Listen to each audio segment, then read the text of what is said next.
On a cold winter night, a young woman, Layla, is walking alone through a dark street, heading home after work. The air is freezing, and mist creeps between the corners. Suddenly, footsteps are heard behind her.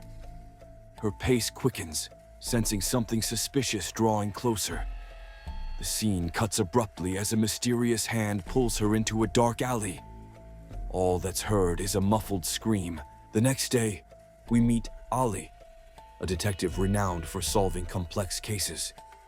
He sits at his desk, surrounded by piles of files and photos connected to a series of mysterious crimes that have recently taken place in the city. He receives a call regarding the latest murder and is summoned to the crime scene. Upon arrival, Ali faces a horrifying sight.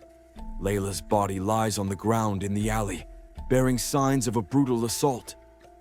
The crime resembles previous ones, deepening the mystery. Ali begins his investigation in the dark alley, carefully searching for any trace that might lead to the killer. He notices a torn piece of fabric caught on a fence and discovers a strange symbol carved into the wall. As he examines the area, he feels something unusual.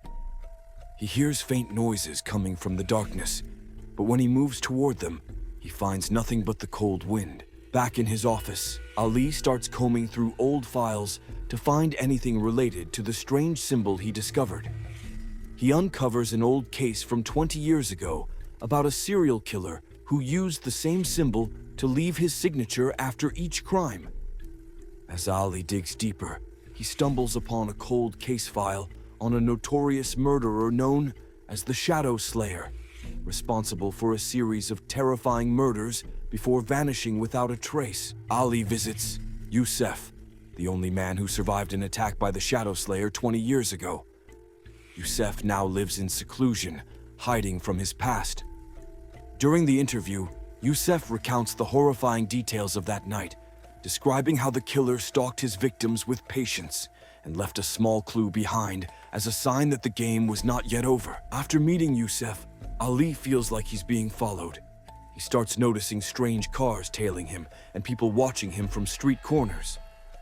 The tension mounts as Ali realizes he's getting too close to the truth. One night, while heading home, he is chased by a mysterious figure. A thrilling chase unfolds through the narrow streets of the city, where Ali trips and nearly gets caught, but manages to narrowly escape. Ali reviews the evidence once more, linking the old and new murders. He notices something strange. All the victims were somehow connected to one person who had been questioned in the old cases, but never charged. Ali realizes that the killer isn't a new threat, but one of his own colleagues in the police department. Someone who's always been one step ahead and hiding the evidence. Ali confronts the killer in the old warehouse where the original crimes took place. The killer confesses everything, revealing that he was using murder as a way to cleanse the city of people he deemed unworthy. A deadly struggle ensues between Ali and the killer.